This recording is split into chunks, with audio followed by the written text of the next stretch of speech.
Lucas, you're the editor of Informable, a very important website internationally on nuclear news. Now, it's been 2 years since the Fukushima Daiichi nuclear plant disaster, but if you look at mainstream media, it would seem that nothing much happened. No, they've definitely done a very good job of regurgitating the same small amount of information and really downplaying the key details that have come out in the last 2 years. And I think that what we have seen is a direct attack on any attempt to not downplay the issue or to highlight some of the key details that I think the future generations and key policy experts really need to be paying attention to coming out of this disaster. What's behind what some people are calling the Fukushima cover-up?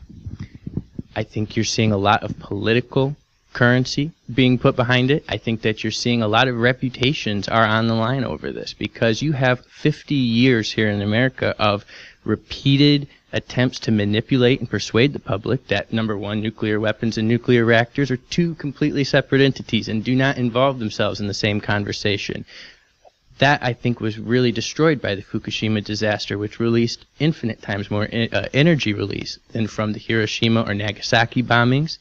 At the same time, we are also starting to see the ways in which the politics and the lack of credible science has been manipulating, sorry to use that word again, but also leading the way that we put policies and legislations which govern the nuclear industry as well as our nuclear weapons complex.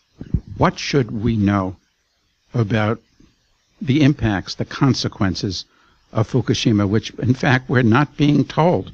The first thing I think you should know is that they're unknown. And at this point, they're unknowable with the data that we have. Anyone that I believe tries to make a definitive statement to downplay or mitigate the risk is really doing so at a risk of their professional reputation. Because if you don't have the data, then any attempt to say that there is no risk is based on an opinion that could be just the same as an errant guess or a dart thrown at a dartboard. Without that data that we have not been released by TEPCO or by the Japanese government, even the United States government here with our EPA RADNet system, then I see that as a very big professional liability.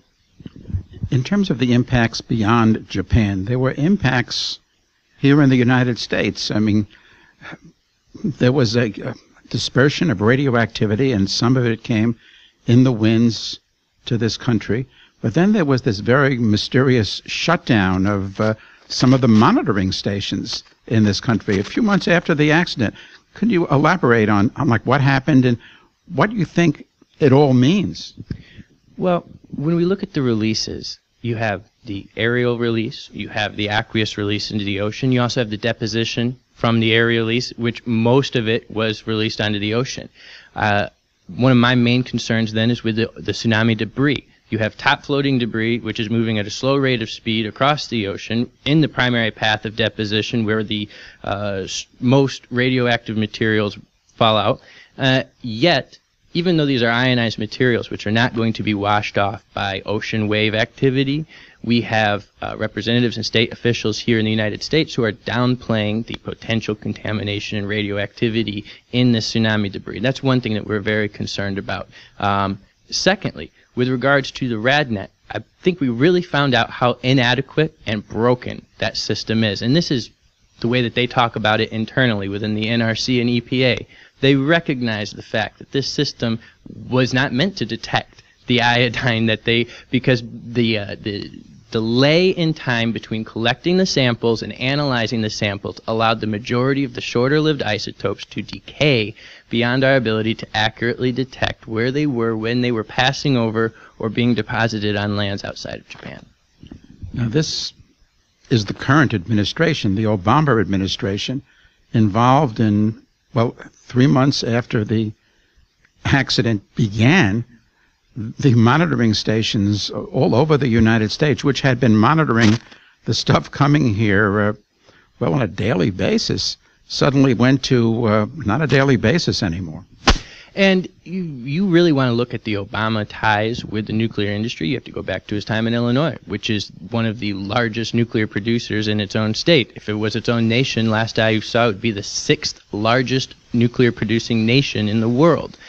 You have multiple facilities, even the Zion facility, which is being decommissioned slowly.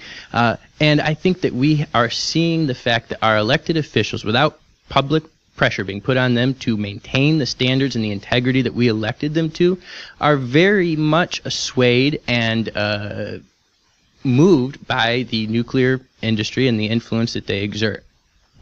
What about Japan? For a while there, we had a government in Japan led by a prime minister who said, this is unacceptable, this is intolerable, we must close down all the nuclear plants in Japan and go on the path. And in fact, Germany went on after Fukushima. Let's go to safe, clean, renewable energy, wind and solar and so forth. But then, after a while, another prime minister took office who is for nuclear power, wants to reopen all, 53 nuclear power plants in Japan? Like, what went down, what is going down in Japan? Well, I think a lot of those policies and that changes that we are seeing is directly from pressure being put on outside of Japan or by the nuclear industry itself, which in Japan they call the nuclear village.